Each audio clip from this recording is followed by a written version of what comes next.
lads, welcome back to another video, and this one is going to be my games of the week for the weekend just past, the game week just past, and the Spfl. This series is pretty much where I go through the Premiership, Championship, League 1 and League 2 and pick a game from each league that is my game of the week. So as you can see, it's a pretty simple idea of a video. I've been doing it for the past few weeks now, but for all the new subscribers, welcome to another video that I do on the channel, and hopefully you enjoy the content. So without further ado, we'll get into it and start off with the Scottish Premiership. Now obviously I could have picked the Rangers v Celtic game, but I'm going to give that less of a limelight this week because it obviously gets a lot of talking about anyway. So I'm going to pick a game that I think has its own wee bits that make it my game of the week, and it comes to a team that is going to be tipped for relegation, and that is Livingston 2, St Mirren 1. Before this game, Livingston manager Gary Holt was admitted to hospital. I don't exactly know for what, but obviously that's quite hard news to take in, and when things like that happen before games, it's never ideal for a team to have to deal with. But Livingston coming away with 3 points, they seem to have dealt with it in the correct manner and still went out on the pitch and performed very professionally on the pitch. Obviously they still have David Martindale, one of their coaches, there to kind of oversee the first team duties when it's like match day, but to come away with a win against St Mirren, who they are going to be fighting against in that bottom 6 tier this season. Obviously Livingston I think are currently sitting in the top 6, but you'd expect them to eventually filter down to the bottom 6, and to get a win at home, you want your home form to be extremely good, especially when you're a bottom 6 team, because Livingston's away form in the last year has been pretty horrific. I think they've only had one win, and that was last week in the last 365 days. Their away form hasn't been good in the Premiership, so it's good for them to continue their good home form, which they did have at the start of last season up until about Christmas time. They started to fall off, but they picked up enough points in the first half of the season to really see themselves over the line and not really be in that much danger. If they can replicate that this season, I don't think you can really complain as a Livingston fan, because at the end of the day, Livingston are aiming for survival in the Premiership pretty much every year. Obviously for St Mirren it's not ideal at all, because they are games that even though it's away from home, you'd ideally at least want to be taking a point from it, and if not that, go one further and get 3 points. St Mirren have managed none here, and after a positive few weeks at St Mirren, that's probably not the best result to highlight how positive the start to the season has been since the Betfred Cup shambles that they had. I do think that Livingston getting this result is a really good thing for them. So that's my game of the week for the Premiership. Now moving down into the Championship.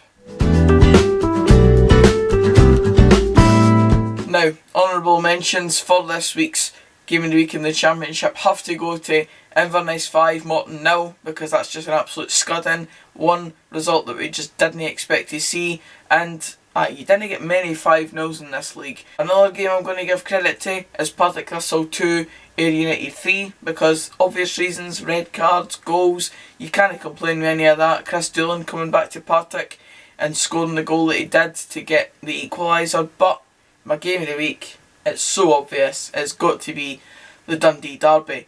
I was at it, and I think it'd probably be my game of the week whether I was at this game or not, but to be at that game and experience it in the way I got to experience it, absolutely unreal.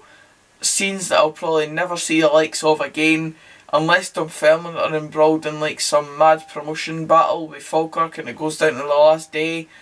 I'll probably never see the likes of this stuff again, and to be in the shed where I've been so many times as a Dunfermline fan and been so frustrated, to then see the complete flip side of that and see ecstasy, delirium, people throwing up at the front of the shed because they're celebrating so much, chucking themselves down stairs, climbing on top of the front of the shed bit where the wall is, and then falling back into the chairs right next to where I'm standing.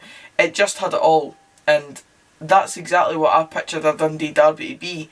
Before I went to this type of game, before I really had the chance to see a lot of Dundee derbies, I thought this could easily be in the top 3 derbies in Scottish football, and I've got no qualms about saying that now, because I've been to one and I've experienced exactly what I thought I would experience going to this game. And obviously 6-2 scoreline, being in the end of the supporters where the win took place. Obviously if I was in the Dundee end, I wouldn't have experienced it in the same way. So it really helped that I was able to get the ticket from Andy. I've mentioned him a lot in the last few days because of this, but I have to thank him for getting me to the game, because without him I wouldn't have been there.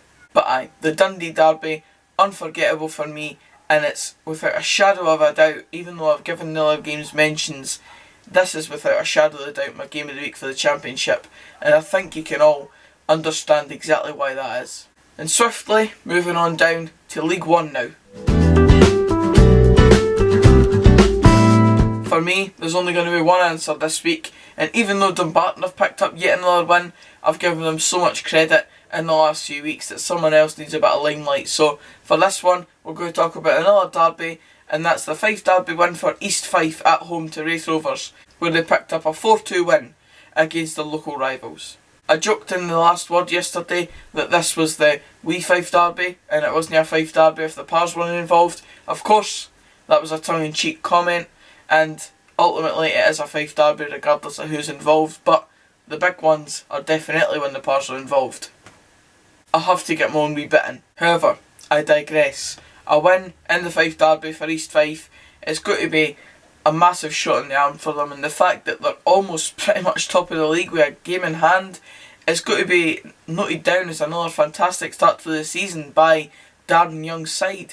Darren Young seems to have this kind of thing about him where he can put together a really good run in a season and then they start to fall off at one point in the season. So if East Fife can keep up even half of this type of form and just not have a really poor run of results in the season, I see no reason why they can't at least be involved in a lot of the promotion playoff talk, because they seem to be around that area in the majority of seasons, but they always have that wee spell in a season where they start to fall off, and if they can avoid having that lengthy spell this season, again, as I said, I just see no reason why they can't be up there challenging with the likes of even Falkirk, Raith Rovers, Forfar will probably be up there, and at the moment Dumbarton as well. But we've talked about East Fife now, we'll have to go and talk about Raith Rovers, because I said in the episode of last week or the week before, I think it was the week before, I said if they keep picking up kind of dodgy results where they should be picking up wins to be involved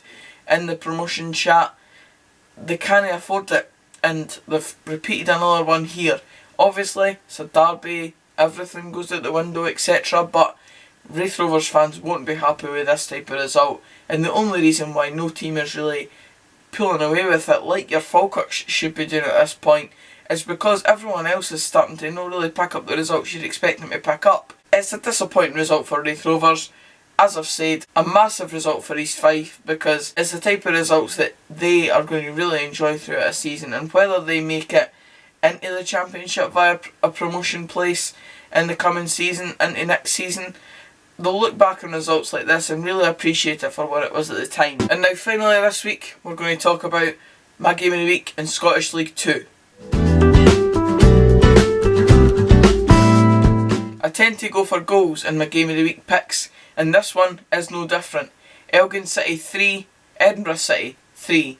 And if you look at the stats, Edinburgh City really were quite lucky to probably come away with a 3-3 result here. Obviously coming back and equalising in the 87th minute with a penalty shows a bit of grit and determination, but the stats read that Elgin City had 18 shots and 9 on target, and Edinburgh City had about 4 on target, so there is an element of luck here with Edinburgh City having not conceded any of them shots. I've not seen any highlights for these games, but when you see stats like that, you do expect the team to have dominated it, to at least have come away with something, because they're always the results that you look back on and you're frustrated that you never picked up all 3 points when you've dominated it so much. Edinburgh City, give them credit for coming back and getting something from this game, because as I said, the stats just don't point in the direction of Edinburgh City picking up anything, so shows good character. Elgin City will no doubt be frustrated, but Edinburgh City keeps them on track and keeps them up there with Cove Rangers in terms of the promotion places. Football's football, we can't really do anything about it, we just need to live and hope that our team can win on a Saturday, and in this game, both teams took a share of the spoils, and it's my League 2 Game of the Week. But that's it for this video, guys. Cheers for watching. If you did enjoy it, please give it a like, comment down below your Game of the Week, and subscribe for more of this type of content. And until the next video, which will be a video chatting about this absolutely crazy weekend or week that I've just had on YouTube, I'll see you then. Cheers, guys.